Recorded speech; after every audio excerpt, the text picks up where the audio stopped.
Let's talk about two research studies that explains what often triggers chronic pain and perpetuates it.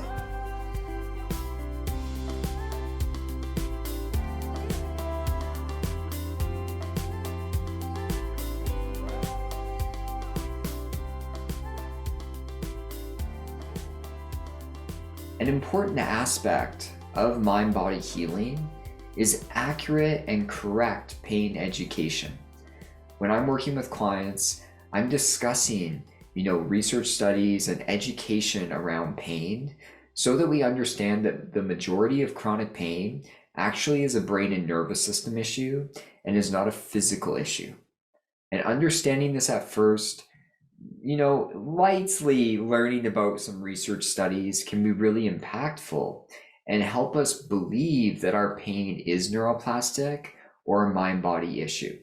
And so in this video, I figured I'd go through two research studies that explains what triggers chronic pain often and can cause it to perpetuate. So let's dive into them. So this first study we'll call the German Simulated Car Crash Study. Now, the purpose of the study was to understand if chronic whiplash syndrome was the result of physical injury, and that if the belief of injury could actually trigger pain. So they took 51 participants and they put them through a simulated car crash. Now you're probably asking what a simulated car crash is. And so what they did is they had two cars that were lined up and they were on a complicated system of ramps and pulleys. And they put participants in the first car and they made it seem like they were rear-ended by the other car. And they did everything they could to simulate this. The car moved forward, they smashed glass, a loud sound was made, but the participant's neck and head never snapped back. It never moved. But 3 days after the simulated car crash, 20% of participants were experiencing neck and head pain that they actually attributed to the car crash. And then 4 weeks later, 10% of participants were still experiencing neck and head pain. Now, the interesting thing about these 10% of participants is that they had the highest levels of stress or emotional distress out of all participants in the study. And so what we can take away from this is understanding that first off, the belief of physical damage can 100% trigger pain. That's just known now. But if you pair the belief of physical damage with high levels of stress or emotional stress, that's a really nasty combination that can create pain.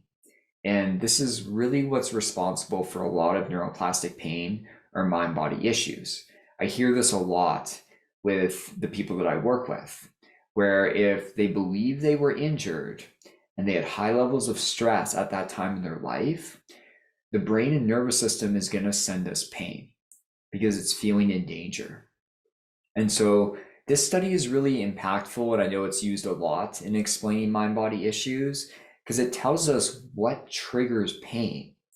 It's often not that we've actually physically damaged ourselves. What's triggering the pain is that either we believe we've damaged ourselves, or in addition to that, we also have high levels of stress or emotional distress in our life. And this is why early on when I'm working with people, I'm helping them gather evidence to believe that their pain or symptom is neuroplastic. And then throughout treatment, we also need to work with our emotions. We need to learn to feel safe with our emotions, to experience them, to release them, to express them.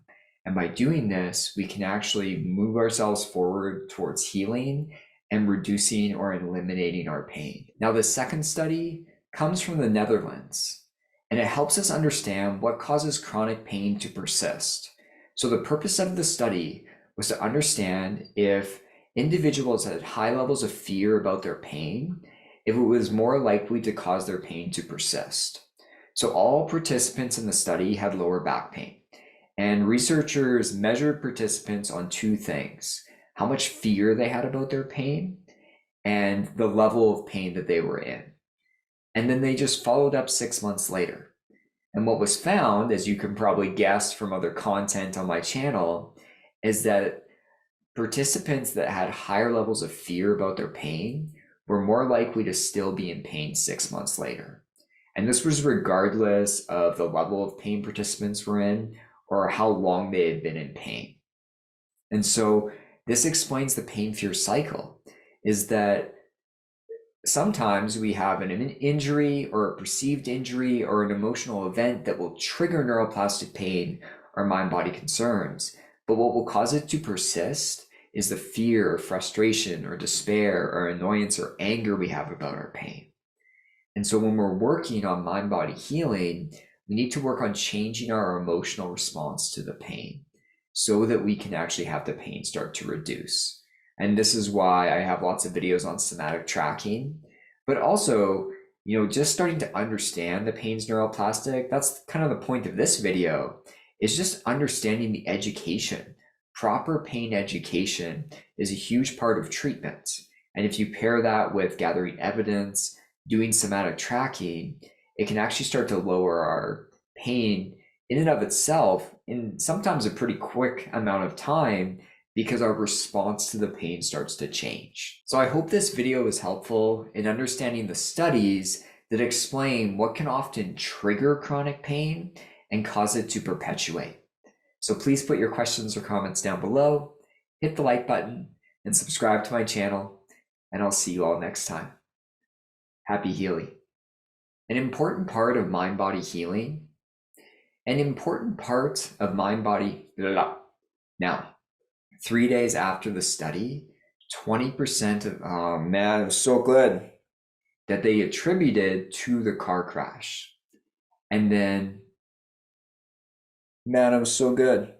It was so good. And then all they did was they followed up 6 months later. Oh man. Now the second study comes from the Netherlands. Blah.